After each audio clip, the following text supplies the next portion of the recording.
Komisi 3 DPR RI lagi cari jadwal buat panggil Mahfud MD dan Sri Mulyani soal transaksi mencurigakan 349 triliun. Akan kita uji. Betul, dan ini kasus yang bisa membuat gempa bumi politik. Jadi kalau kelihatannya bahwa yang bersiap-siap untuk ketimpa bangunan yang retak karena gempa bumi ini DPR duluan, dia kabur duluan kira-kira, dia mau beraksi duluan. Padahal ini baru sinyal bahwa Pak Mahfud mengetahui ada potensi gempa politik sebagai pejabat negara yang paham tentang potensi kasus ini menyebar kemana-mana. Tetapi Sri Mulyani dengan tegas mengatakan, Menteri Keuangan Indonesia mengatakan bahwa yang menjadi bagian dugaan curiga dana tersebut tuh dari Kementerian Keuangan, baik itu bea dan cukai, terus juga pajak, itu hanya sekitar 74 triliun rupiah saja. Artinya mayoritinya tuh bukan dari Kementerian Keuangan. Nah, apakah nih anggota DPR RI merasa kebakaran jenggot, takut mungkin mereka juga akan terseret dalam kasus ini? Karena kita lihat juga harus mengkritisi DPR RI, kenapa sih nggak berani membuat undang-undang untuk memiskinkan para koruptor di Indonesia?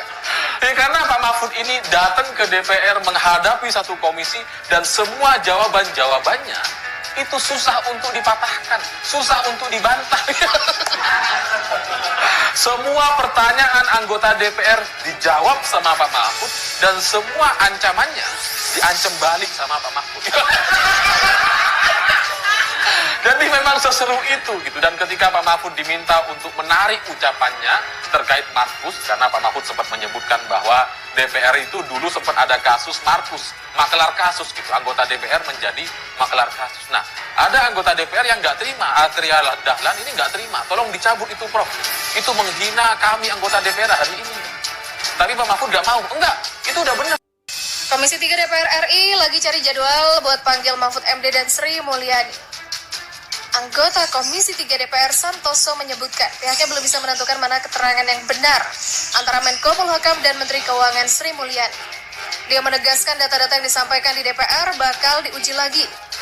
Iya betul, akan kita uji. Begitulah kata Santoso.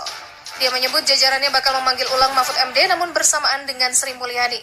Akan dijadwal ulang oleh Komisi 3 dengan mengundang Pak Mahfud dan Ibu Sri Mulyani. Namun sampai sekarang Komisi 3 masih mencari waktu yang tepat untuk memanggil Menko Polhukam dan Menteri Keuangan. Menurutnya di masa sidang ini komisinya sedang banyak jadwal. Belum ketemu jadwal Komisi 3 padat di masa sidang ini. Begitulah tugasnya. Menteri Koordinator Politik, Hukum, dan Keamanan Mahfud MD akhirnya sudah menghadiri rapat dengar pendapat bersama Komisi 3 DPR. Dia terlihat di Gedung Nusantara 2 Kompleks DPR RI sekitar pukul 14.50. Mahfud datang dengan kawalan ketat dan disambut oleh anggota Komisi 3 DPR. Begitu datang RDP antara Komisi 3 dan Menko Polhukam langsung dimulai. Di depan awak media, dia enggan mengucapkan sepatah kata pun terkait pertemuan hari ini. Dirinya hanya melempar senyum tipis kepada wartawan. Begitu masuk ruang RDP, Mahfud sempat bergaya di depan pewarta. Sikap Mahfud lantas menyita perhatian peserta RDP yang hadir langsung untuk menyaksikan rapat ini. Mahfud MD begitu kesal ke anggota DPR Komisi 3 Arteria. Berani kamu laporkan Kepala BIN. Kasus dugaan aliran uang di Kementerian Keuangan yang mencapai ratusan triliun yang disampaikan Mahfud MD menjadi pembahasan yang hangat. Menko Polhukam Mahfud MD menantang anggota Komisi 3 DPR Arteria Dahlan berani bersuara terkait Kepala Badan Intelijen Negara Budi Gunawan. Hal itu dia ucapkan lantaran Arteria menilai tak seharusnya Pusat Pelaporan dan Analisis Transaksi Keuangan membocorkan informasi intelijen kepada Mahfud MD. Arteria ketika itu menyinggung bahwa Mahfud dianggap telah melanggar pasal 11 Undang-Undang Nomor 8 Tahun 2010, tepatnya mengenai kewajiban merahasiakan dokumen terkait tindak pidana pencucian uang atau narasi janggal 349 triliun. Dalam kesempatan rapat hari ini, Mahfud kemudian menantang balik Komisi 3 dalam hal ini Arteria Dahlan untuk melaporkan Kepala BIN Budi Gunawan yang kerap memberinya rahasia intelijen tiap waktu. Kata Mahfud ada ketentuan di undang-undang soal apa yang boleh disampaikan kepada publik dan tidak. Hal yang tak boleh disampaikan, kata dia, berkaitan dengan identitas seseorang, nomor akun, profil entitas, dan nilai transaksi. Sementara yang disampaikan Mahfud dalam hal ini hanya sekedar nilai agregat. Itu tidak menyalahi undang-undang.